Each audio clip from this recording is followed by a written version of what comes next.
Welcome to Female Fractionals, the biweekly podcast for successful female fractional executives and those ready to take the leap. In each episode, I'll bring you actionable lessons and inspiration through interviews with thriving fractional leaders and experts. Let's dive in. Hi, everyone, and welcome to this episode of Female Fractionals. If this episode looks familiar, it's because it is. I'm taking a short pause from recording to focus on building a stronger marketing strategy for the show for Season 2 coming January 2026. In the meantime, I'm revisiting some of the standout conversations I've had so far, episodes that capture the lessons, mindset shifts, and practical advice every fractional leader can learn from. Another one of my favorite episodes was with Erin Coupe, founder and CEO of Authentically EC, a mindset coach and transformational speaker who blends neuroscience, quantum concepts, and real-world leadership. Since airing our episode, we can now add published author to Erin's credibility list. On the podcast, Erin and I explored topics such as self-sabotage to self-actualization, how Erin left Wall Street and reclaimed her own authenticity, how to manage burnout and turn something as big of a topic as burnout into something really positive, like a big pivot, as I know many of you are doing, how to tame your inner critic, how to make confidence be bigger than the imposter syndrome you're feeling. We also did a really great job of redefining imposter syndrome in this episode. Erin also gets very specific in outlining tools that you can use to be resilient as you're building and growing your fractional business. And she talks a lot about how to build momentum in your business. Erin's perspective is practical, and more importantly, it's deeply human. This episode is a powerful reset for anyone navigating change. Hi, Erin. Welcome to the podcast. It's so great to see you. I'm so glad to be here, Amanda.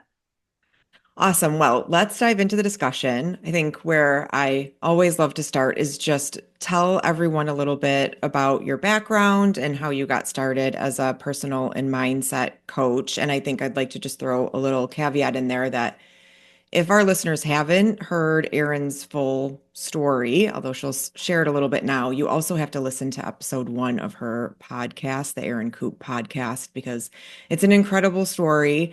So she'll share it now, but also tune in to her podcast because she shares a little bit more there too. Oh, thank you for that. Yeah, I know I go pretty deep in that first episode. I would be remiss not to start with just a little bit about my upbringing because it's a big part of what has shaped me and ultimately really shaped the grit and the perseverance that I think are just in my DNA. I grew up in a family where there was a lot of financial stress and trauma. We were a very, very poor family. My dad was terminally ill since I was 5 and, disabled, so could not work. And he passed 13 years later.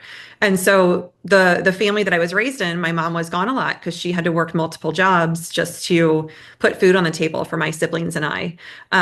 But even with that kind of a lack of structure and dysfunction in my childhood home, I always knew that there was a possibility and a belief in myself that I could build my own life. And I kind of always would look at it like there's just no way this is happening anytime soon when I was like 11, 12, 14.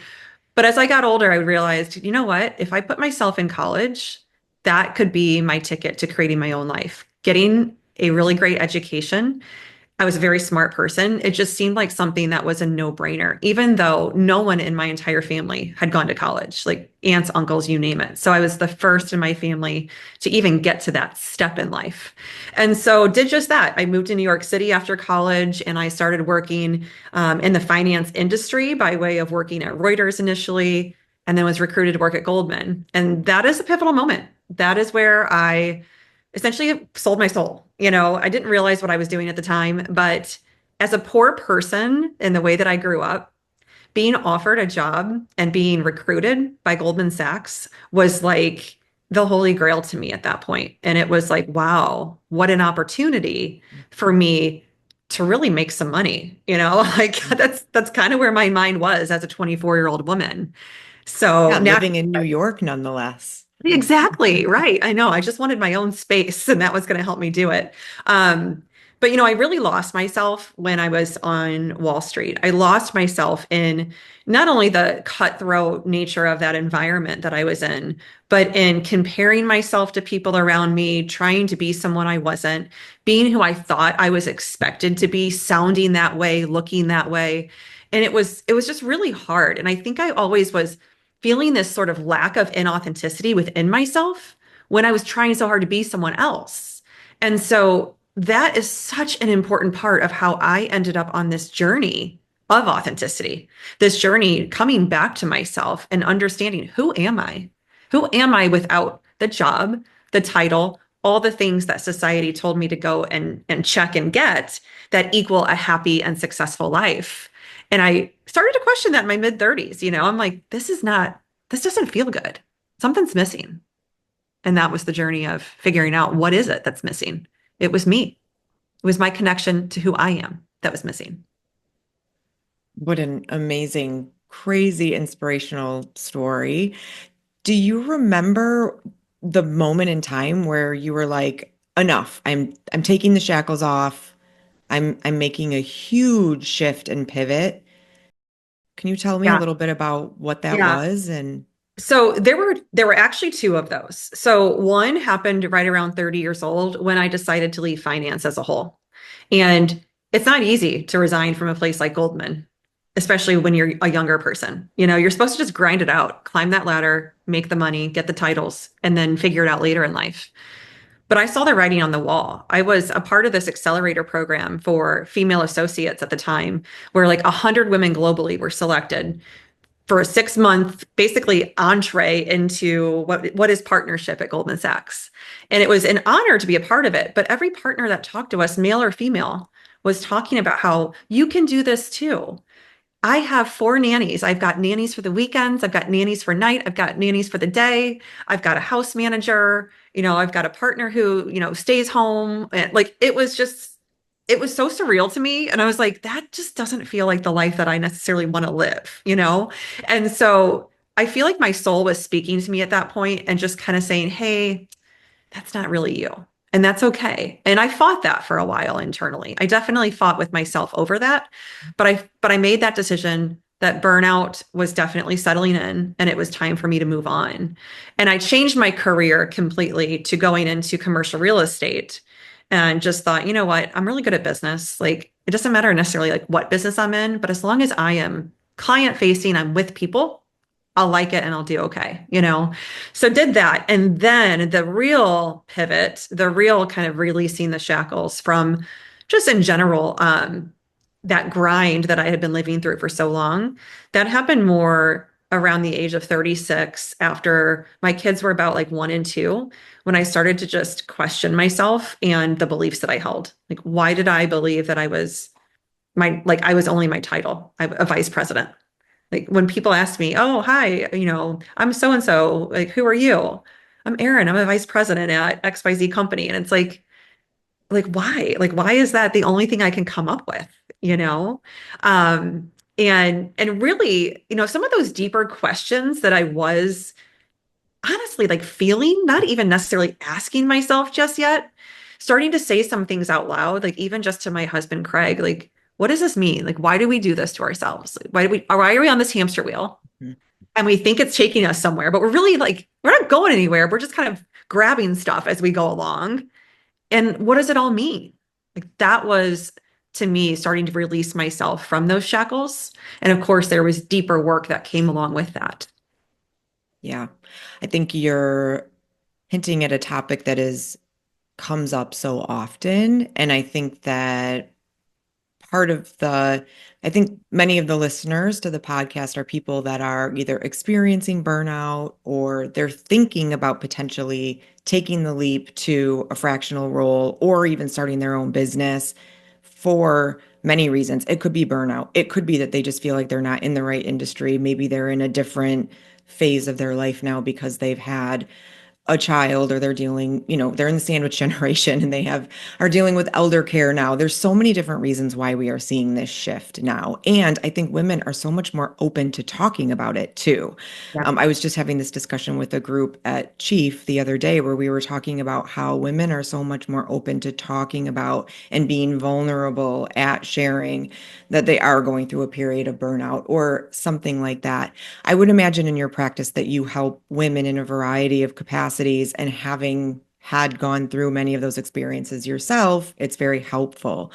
But I think for people that are listening that might be going through a transition or are thinking about a transition, and they're doing it because they're coming from a place of burnout or toxic workplace, do you have guidance or advice or a framework or steps that they can take to kind of start stepping into that transition? Yeah. I get asked this a lot. The number of people that reach out to me specifically on LinkedIn, they see the success and the growth, and they can feel the energy of what it is I put out just through my words, and energy, is in every word.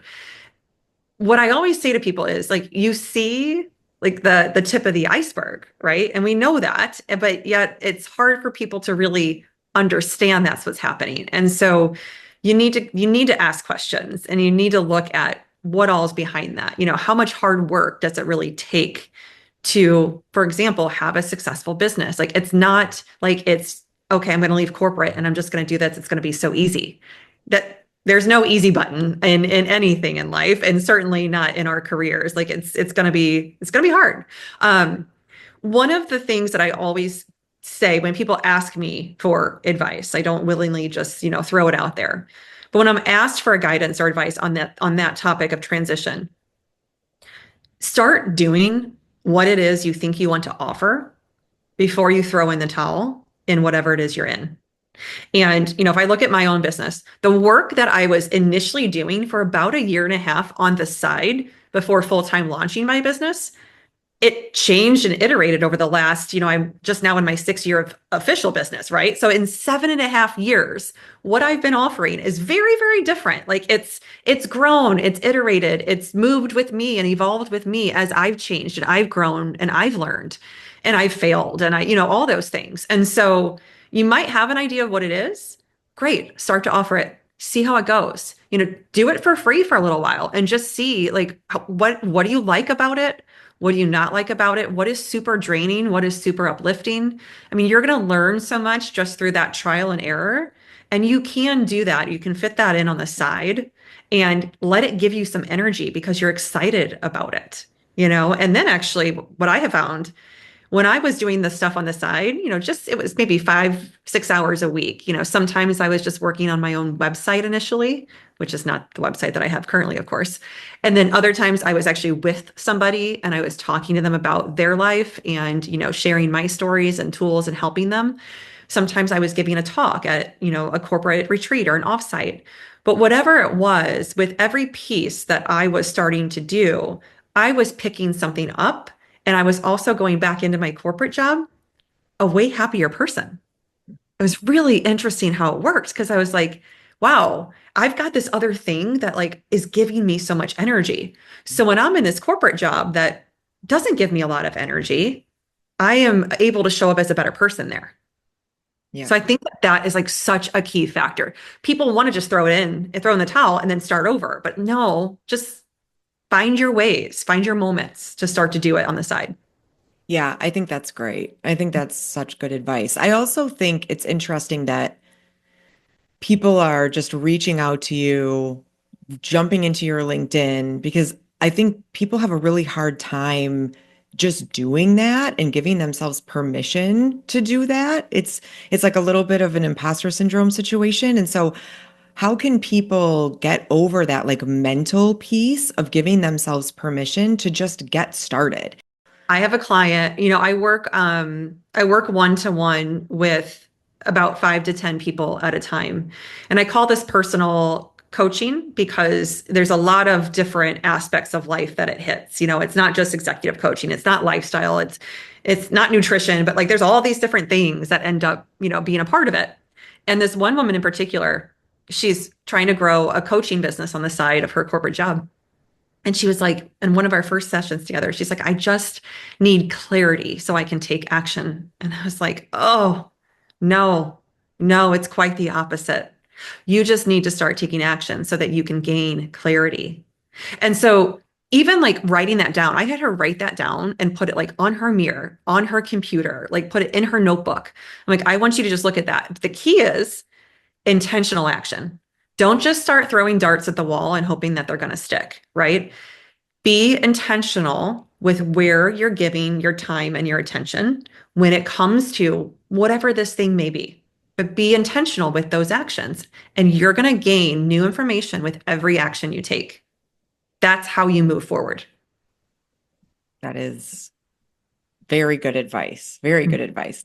I love all of the little post-its. I feel like every single one of my guests gives me something. I'm going to end up with an office full of amazing little inspirational quotes from the podcast. I love it. I think the inner voice is something that a lot of women tend to struggle with. And I'm sure that that is something that you happen to coach people around quite a bit. Is inner voice something that comes up a lot? And are there other themes when you meet with entrepreneurs that, you tend to see come up? Yeah, I mean, that inner critic is a big one because fear of the unknown, fear of change, fear of uncertainty, ambiguity, complexity, like all of those things, those are fears that are actually not real, but in your own mind, they seem real, right? Because you're the star of your own movie. So you're the star moving through this scene of potentially, going into a zone that you don't know, and like what's going to be there? Are you going to be eaten alive? Like, and so it's like the brain is doing this thing that's a very biological response, but it's not real. And so that inner critic, I always tell people, it's like the inner critic is just trying to create the most like sellable story in your mind. It wants to create this villainous, crazy story, and it doesn't have to be like that. Like you can create your rom-com in your own mind. And so understanding that that voice is not who you are, but it is just fear that's trying to speak to you and fear that's trying to hold you back. I always like to give people the tool of like, dissociate yourself from that. You don't need to be that voice. Disconnect from it. And the way you do that is you give it a name. And it's very simple. People have heard this tool before, but they don't practice it. You have to practice it. And even for myself, I'm writing a book. That voice is creeping in a lot. And it's all this self-doubt, and it's like, just asking me why I'm doing this and who's going to read this and all these crazy things. And her name is Erica. I'm like, Erica, like you don't have a spot here right now. I understand what you're trying to do, but I'm going to stay focused on where my heart is and what it is that I know I want to do. Because if I listen to that voice, I'm not going to move forward on any of the things that I want to do creatively, right? The other thing I would say that I see that comes up in entrepreneurship is just believing in yourself. I think that confidence, more so than, and I cannot stand the word syndrome. I don't say imposter syndrome. I call it like if you feel like an imposter, if you feel inauthentic to yourself, because that's really what it is. No one's causing this. It's that you don't actually feel authentic within your own being. Oh, I like that. Yeah. Yeah. So I go about it in a totally different way. And more so than the imposter scenario, it's a lack of confidence, which leads to not believing in your own idea or in the fact that you can pursue something that you're really passionate about or interested in. If you don't believe in yourself, no one is going to want what you offer. I don't care if you're creating the next product or the next service or what it is, but if you don't believe in it or believe in you first, not going to work. So you got to work on you so you believe in yourself in order for the business to work. Yeah, that's absolutely true. I love the reframing of the imposter syndrome that you have just done. I think it is very important to reframe that and to change the way that people think about it so that they can work it and turn it into something to use for their strategic advantage. I know. I feel like we could do a whole podcast on that, but it really like it almost like drives me crazy to Mhm. hear people talk about it because I think there are so many things about it that we've externalized and we try to almost deflect and we become a victim to it when we make it someone else or some organization is doing this to me. I feel like an imposter because I'm in this role and there's all men around me. I feel like an imposter because they promoted me and I don't have a playbook to go by. And it's like, why are you giving all your power away to all this other stuff out here, people out here, when what this is really about is where are you not feeling authentic within yourself? Where is that relationship showing you that you've got to look inward and do a little bit of work there so that you feel more self-assured and your sense of self is so strong and unwavering that no matter where you go, you're good. You're strong. It's okay. You'll figure it out.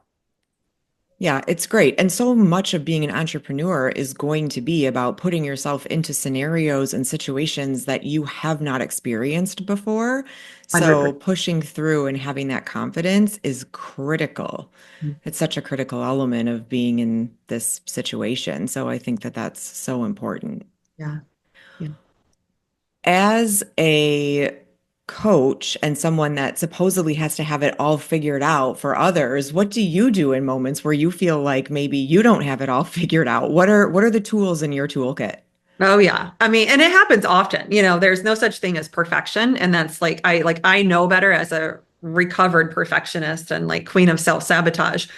I know that that is not the path towards, certainly not towards happiness nor success. One of my major tools is meditation. And, I don't have a routine. I don't believe in routines. There are reasons why. You'll find out way more about that with my book. But what I do believe is being so in tune with my body and with my mind that I know what I need in the moment that I need it. So, for example, on a day where I'm pretty back to back, I know that that's a day where I'm going to need to remind myself to breathe into my belly a lot more because I'm probably not going to be moving around and not be as mindful of where I'm giving my energy and attention throughout the day. Naturally, because I'm going to be drawn into my screen most of the day. And so, even setting myself up for success in the morning by setting an intention for the day. How do I want to feel? I know this is going to be a busy one. Okay, no problem. I've got this. How do I want to feel at the end of the day? Do I want to feel completely drained or I want to feel like, you know what, that was really productive. And here's what I enjoyed about the meetings I had. And so part of it is just getting my mind in the right place every day so that I know what success feels like for me in that given day. Right. The other thing that I would say is nature is like my go-to. I mean, it's hard with winter, but even just like stepping outside for like 5 minutes can just work wonders. Like that cold air hits you and it's like, like you kind of feel a little bit like revitalized. Yep, And then, I mean, like a day like today, I went out for a long walk earlier because I am not going to miss a 50-degree day in early March in Chicago when the sun exactly. is so Exactly. I feel that. That's what I'm doing right after this. yes, yes. And I think it's so important. And I said this earlier, but like to find that space, create that space for yourself because I know on the other end of running myself to the ground and saying, I'll get to that later, I'll take care of me later, I just have to power through this. All that leads to is anger and resentment because I betray me. And that's not cool. Yeah. Very self-aware. Love it. Mhm. It's fantastic. If you were to think back to year one or even year two, it takes a while to get things going and just really feel like you've got a really great foundation of a business. Mhm. What is some advice that you would give yourself? Yeah. Oh, it's so interesting because year one for me was COVID. Oh, I started jeez. in I started in mid-February. Like I had resigned in mid-January and pressed play mid-February. And so it was before COVID was really a thing. And sure enough, within a month, like the world is shut down. It was so weird. Year one was a blur. Yeah. And, I remember thinking this is either really chaotic timing or really divine timing. And of course, hindsight is everything. And so I'm able to say it was divine timing, but it definitely didn't feel like that at first. Um, all of 2020 just felt like, what did I just do? And then I was also grateful that I did it. It was very strange. It was like all, just kind of the emotional tsunami every day. Um, in year two, that's when I was at that point where I was able to make close to what I was making in corporate.